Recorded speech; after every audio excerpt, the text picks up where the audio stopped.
সম্মানিত খামারি ভাই বন্ধুগণ, আসসালামু আলাইকুম। আমরা যারা পশুপালন করি আমাদের একটাই লক্ষ্য, একটাই উদ্দেশ্য যে আমরা কিভাবে লাভবান হব, আমরা কোন সেক্টরে লাভবান হব। তো যারা আমরা খামার করব ভাবতেছি নতুন, আর অলরেডি যারা খামার করছি পুরাতন, সবার উদ্দেশ্যে আমার একটাই মেসেজ, একটাই লাভ কীভাবে করব এই বিষয়টি নিশ্চিত হওয়ার আগে আমাদের আগে ভাবতে হবে যে আমরা কোন সেক্টরে কাজ করব। আসলে খামার বলতে তো তিনটি পার্ট, আপনার ফ্যাটেনিং, ডেইরি মানে মিল্কিং, আর ব্রিডিং জাত উন্নয়ন। ফ্যাটেনিং মানে মোটা তাজাকরণ, আর মিল্কিং মানে আপনি দুধ উৎপাদন প্রোডাকশন, আর ব্রিডিং শুধু এখানে বাছুর জাত উন্নয়ন এবং বাছুর উৎপাদন করা। তো এই তিন সেক্টরের কোন সেক্টরে আপনি কাজ করতে চান, যে কোনো একটা সেক্টর আপনার বেছে নিতে হবে, যে কোনো একটা পথ বেছে নিতে হবে। আপনি হোমিজিক্যালি কাজ করলেন অ্যাট এ টাইমে তিনটা সেক্টরে আপনি ধরলেন, হবে না, পারবেন না, নিশ্চিত পারবেন না। যে কোনো একটি গন্তব্য আপনার ঠিক রাখতে হবে। কোন গন্তব্যে আপনি রাস্তা হাঁটতে চান, যত জ্বর আসুক, যত বাধাই আসুক, যত লসই হোক, আপনাকে গন্তব্যে পৌঁছতে হবে। এই গন্তব্যে পৌঁছার আগে আপনাকে ভাবতে হবে আপনি কি করতে চান। আপনি কি ফ্যাটেনিং করবেন, তাহলে এক বিষয়। আর যদি আপনি ডেইরি করেন, মিল্কিং শুধু দুধ প্রোডাকশন করেন, তাহলে এটা আরেক বিষয়। আর যদি ফ্যাটেনিংও না, ডেইরিও না, আমি ব্রিডিং পদ্ধতি করব, শুধু জাত উন্নয়ন করব, আমি বাছুর প্রোডাকশন করব, বাছুর বিক্রি করব, তাহলে এটা আরেকটা ফাংশন। আপনি তিনটার যে কোনো একটা বেছে নেবেন, যে কোনো একটা। একটি দুধের গাভী আর একটি ইঞ্জিনের মধ্যে ডিফারেন্স কি? একটা মেশিন, একটা ইঞ্জিন, একটা দুধের গাভী এজ এ সেম জিনিস। আপনি একটা মেশিন চালাতে পারেন না, আপনি একটা ইঞ্জিন সম্পর্কে আপনার কোনো ধারণা নেই, এটা কীভাবে কতক্ষণ চলবে, কীভাবে চালাবেন, এটার অপারেটিং সিস্টেমটা আপনি জানেন না। এজ এ সেম দুধের গাভী, আপনি দুধের গাভী পালন সম্পর্কে আপনার কোনো আইডিয়া নেই, কোনো ধারণা নেই। এটা হোক সে 10 litre, 12 litre, 15 litre, 20 litre, 25 litre. যেমন ইঞ্জিন আপনি চালাতে পারেন না, নিশ্চিত আপনি একটা দুর্ঘটনা ঘটাবেন।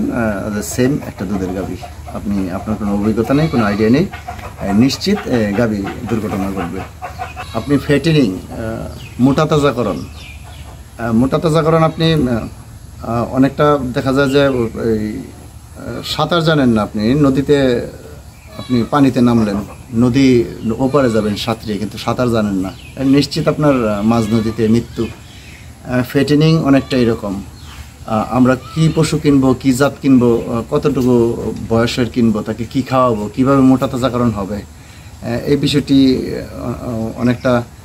বিষয়টি জানা থাকা অত্যন্ত জরুরি। যারা জানেন না তারা ওই যে না জেনে সাঁতার কাটার মতো।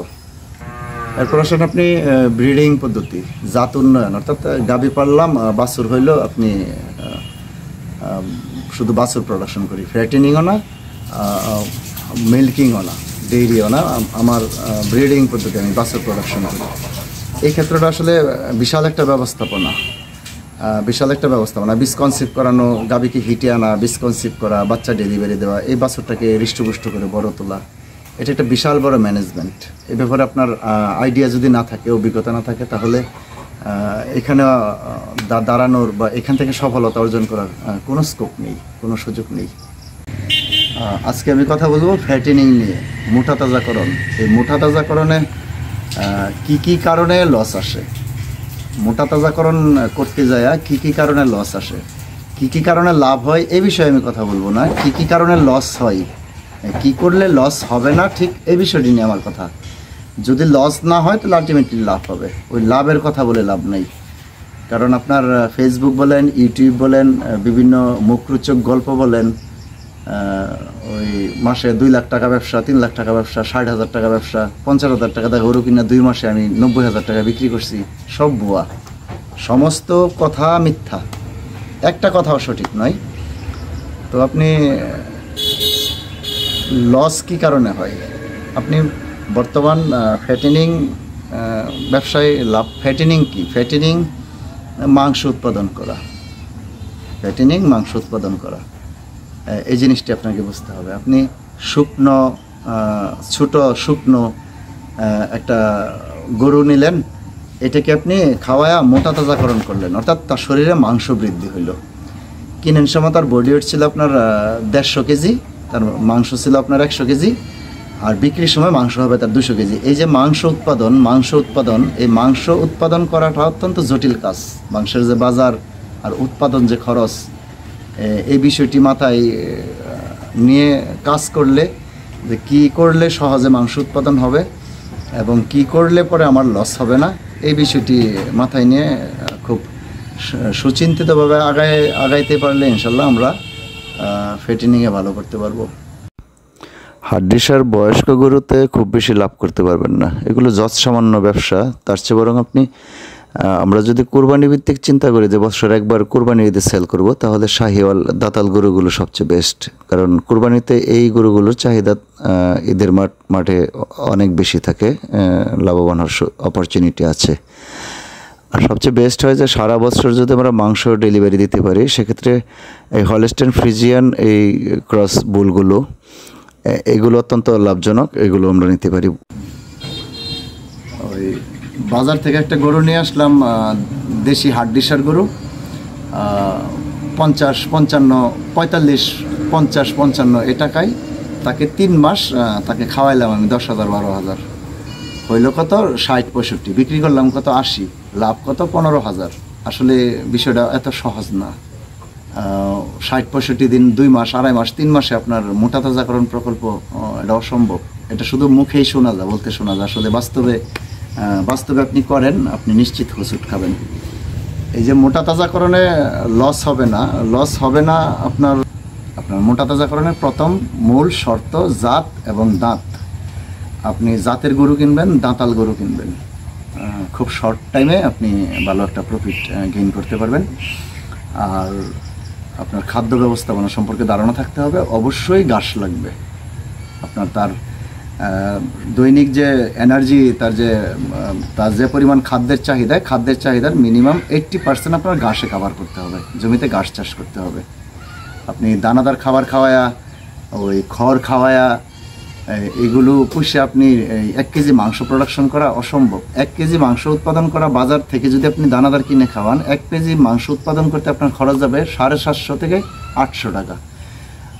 আপনি যখন বিক্রি করি আমরা, তখন 500 থেকে 550 উপর বিক্রি করতে পারেন, অর্থাৎ পার কেজিতে আপনি খাবেন 150 টাকা লস, কখনোই সম্ভব না। সুতরাং ঘাস রাখতে হবে, অবশ্যই ঘাস রাখতে হবে। ঘাসের পাশাপাশি আমাদের বিভিন্ন খাদ্যের নিউট্রিশন সম্পর্কে বিভিন্ন ধারণা আছে, এগুলো আমাদের স্টাডি করতে হবে, জানতে হবে।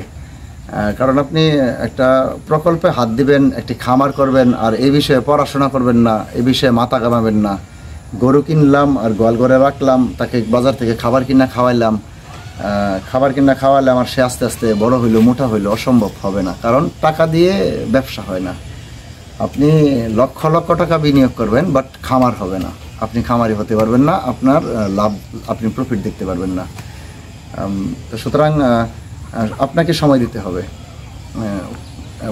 আমরা সাধারণত গরু বাজার থেকে কেনার পর এই মাথা গরম হয়ে যায়, ফার্মেসিতে যায় বলি যে কী খাওয়াইলে দ্রুত মোটা তাজা হবে, কোনটা কিভাবে খাওয়াইতে হবে। আমরা ইউটিউবে সার্চ দিই, গুগলে সার্চ দিই, আমরা বিভিন্ন খামারিদের সাথে গল্প বলি, বিভিন্ন লোকজনের পরামর্শ নিই, আমার গরুটা কীভাবে স্বাস্থ্যবান ভালো করা যায়, কীভাবে মোটা তাজা করা যায়। আসলে মূলত আমি কিছু জানি না, আমার এটা খামার হবে না।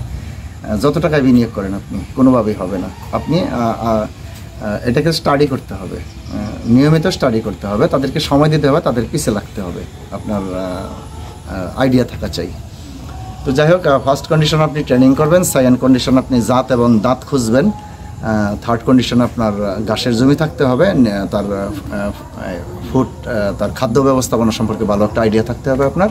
গরুকে আমরা ওই সাইলেজ খাওয়াতে পারি, ঘাস খাওয়াতে পারি, আপনার ইএমএস খাওয়াতে পারি, এগুলো মোটা তাজাকরণের উৎকৃষ্ট খাবার। তো এরপরের ব্যবস্থাপনা হলো আপনার ওই বাজার ব্যবস্থাপনায় আপনার মাথায় রাখতে হবে 2টি জিনিস। আপনি কি কন্টিনিউ সবসময় বিক্রি করবেন, সবসময় মাংসের বাজারে আপনি কি মাংস ডেলিভারি দিতে পারতেছেন কিনা, না বৎসরে একবার শুধু কুরবানির হাটে।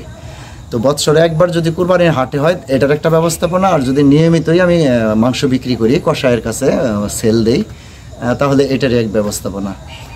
তো যাই হোক, এটা অনেক ব্যাপক আলোচনা, বাজার ব্যবস্থাপনাটা অবশ্যই রাখতে হবে। অনেকেই আছে আমরা মফস্বল এলাকায় আমরা ভালো দাম পাই না, আবার অনেকে আছে একটু ভালো এলাকায় এখানে মাংসের চাহিদা অনেক বেশি, আমরা দাম ভালো পাই। তো ওই আপনি ফ্যাটেনিং করবেন, মোটা তাজাকরণ করবেন এবং নিয়মিত প্রতি মাসে মাসে সেল দিবেন, এটা বাজার ব্যবস্থাপনার অবশ্যই আপনার হাতে থাকতে হবে। এই ব্যাপারে একটা আইডিয়া রাখতে হবে।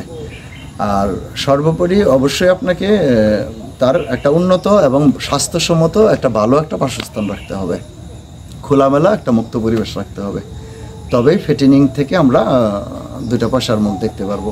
আর এই ফ্যাটেনিং নিয়ে ফ্যাটেনিংয়ের খাদ্য ব্যবস্থাপনা নিয়ে মোটা তাজাকরণের খাদ্যের যে তালিকা কীভাবে আমরা কি খাওয়াতে পারি এই বিষয়টি নিয়ে নেক্সট আমি একটা ভিডিও করবো। সবাইকে ধন্যবাদ। আসসালামু আলাইকুম।